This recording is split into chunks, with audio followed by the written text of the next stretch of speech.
Jai Hind everyone. So my topic for lecture 8 is fundamental rights. Fundamental rights are the basic human rights that every person is entitled to. These fundamental rights are essential for the development of an individual and overall well-being of a society. Fundamental rights also protects our freedom and also ensures that we can live with dignity. Now talking about the key features of fundamental right. The key features of fundamental rights include first, which is fundamental rights should be inalienable, which is they cannot be taken away.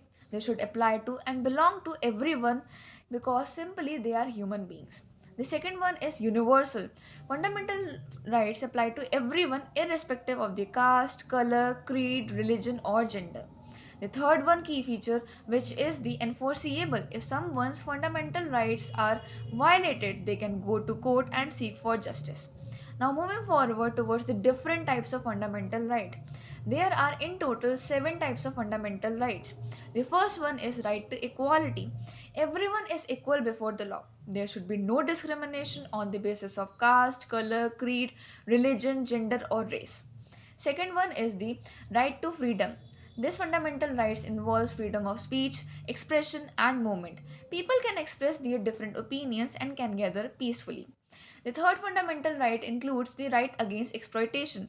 This fundamental right protect individuals from the forced labor, child labor and also human trafficking. The fourth fundamental right includes right to freedom of religion.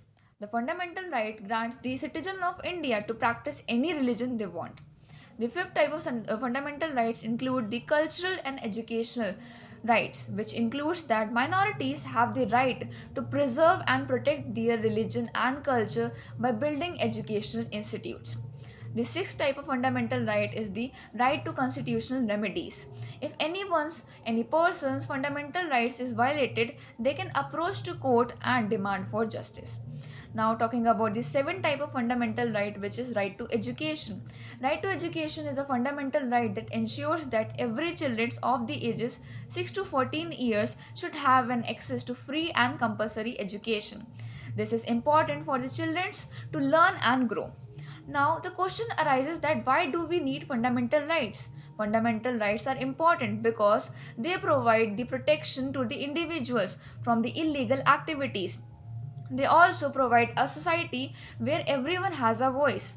They also empower people so that they can stand for themselves and the other peoples around.